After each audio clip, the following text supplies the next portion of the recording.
এখন থেকে আপনার প্রিয় সিরিয়ালগুলো ফ্রিতে দেখুন এক্সক্লুসিভলি শুধুমাত্র সান নেক্সটে। এখনই অ্যাপ ডাউনলোড করুন।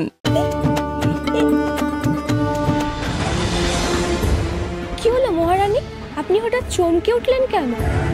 ওর গাটা কেমন যেন গরম লাগছে, জ্বর টর হয়নি তো? দেখি দেখি। কই, গা তো গরম নেই, তুমি শুধু শুধু ভয় পাচ্ছ সখী। আহা কি রূপ মেয়ের, দেখলে প্রাণ জুড়িয়ে যায়, ঠিক যেন স্বর্গ থেকে নেমে আসা কোনো দেবী। এই চুপ, একদম এসব বলবি না, আমার মেয়েটার নজর লেগে যাবে না। কি হলো কি, তোমরা সবাই মেয়েকে নিয়ে মেতে রয়েছো? আই কমলা, ওট ওট ওট ওট ওট। কি হয়েছে কি হয়েছে কি হয়েছে? দেখি দেখি দেখি দেখি। হ্যাঁ দেখো না, তখন থেকে খালি কাঁদছে, কিছুতেই ঘুমোচ্ছে না। ওর শরীর খারাপ হয়নি তো, বা হয়তো খুব খিদে পেয়েছে, বুঝতে পারছি না দাইমা। বুঝবে কি করে পদ্মাবতী? তোমরা সকলে মিলে যা কলর বলর করছো, বয়স্ক মানুষই ঘুমোতে পারবে না, ও তো শিশু। পদ্মাবতী, ওকে কোলে নিয়ে দোল দিয়ে ঘুম পাড়াও দেখিনি। যেভাবে তুমি আমাকে ঘুম পাড়াতে। আচ্ছা আচ্ছা, এই দেখো এই দেখো। না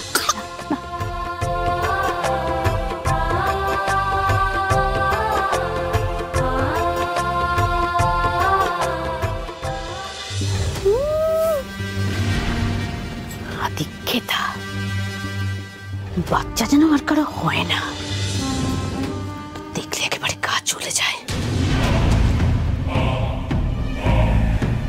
অবশ্য বাচ্চা তো হয়ই, ও তো একটা কাঠের পুতুল, সেটা জ্যান্ত হয়ে উঠেছে। সব ভেবেই আমার মাথাটা ঘুরছে।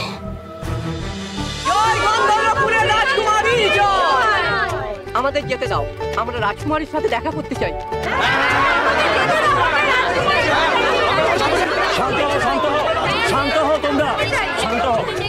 কেন কেন তোমরা রাজকুমারীর সঙ্গে দেখা করতে চাও? অসুরের প্রকোপে আমরা সবাই মরতে বসেছিলাম, ওই রাজকুমারীর জন্য আমরা সবাই আমাদের সবার প্রাণ ফিরে পেয়েছি।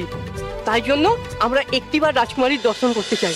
তোমরা এখানে দাঁড়াও, আমি এক্ষুনি গিয়ে মহারাজকে তোমাদের কথা জানাচ্ছি। তোমরা দাঁড়াও।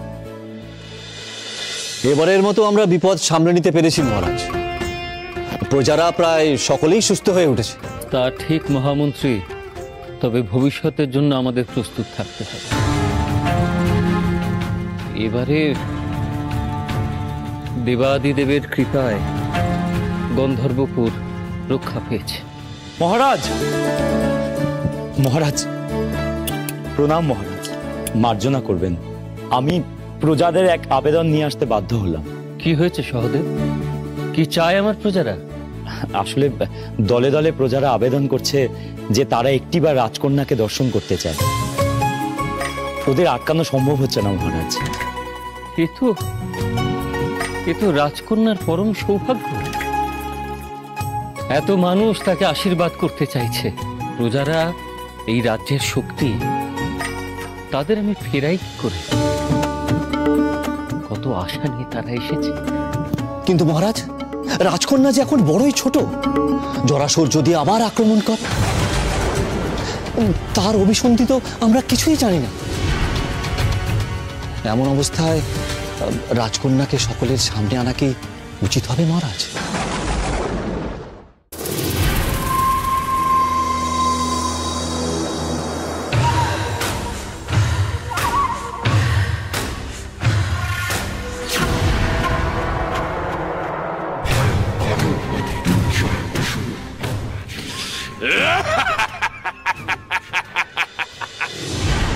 কি ভেবেছে ওই দুর্বল দেবতারা আমার কাছ থেকে ওই গন্ধর্বপুরের রহস্য গোপন করে রাখবে? আমি সব জেনে নেব, সব। জয় শিব শম্ভু।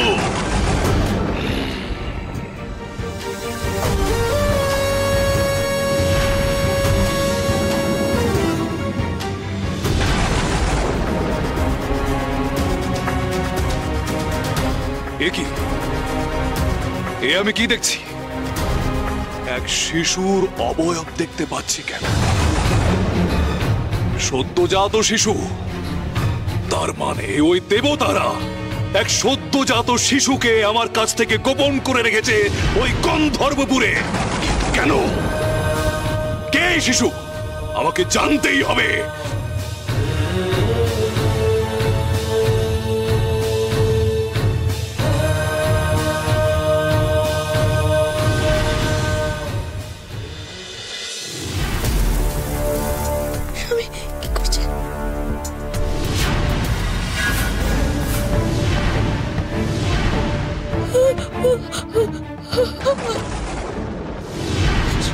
স্বামী স্বামী এরকম করবেন না স্বামী, আমি আপনাকে বলছি আমি নড়ো না, একদম নড়ো, তাহলে ছুরিটা না গলায় গিয়ে গেঁথে যাবে।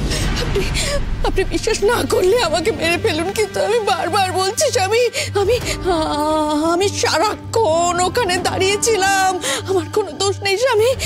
ওই বাচ্চা পদ্মার নয়, কিছুতেই হতে পারে না। রত্না,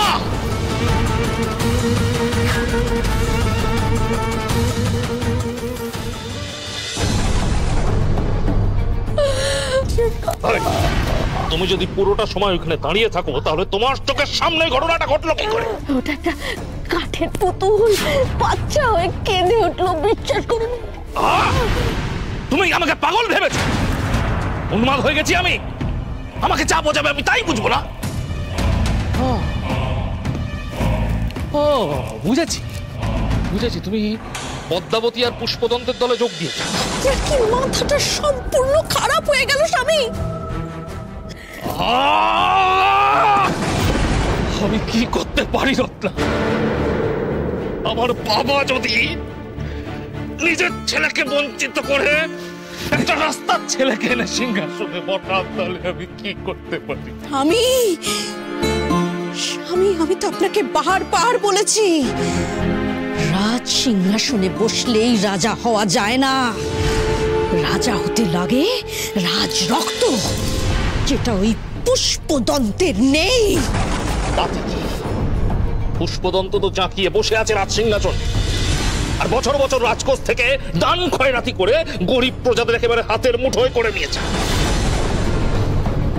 এখন যদি আমি ওকে সিংহাসন থেকে সরাতে যাই তাহলে প্রজারা বিদ্রোহ করবে। সেই জন্যই তো বলছি স্বামী, সরাসরি পথে যাবেন না, ধীরে ধীরে সিংহাসনের ভিত নাড়িয়ে দিতে হবে।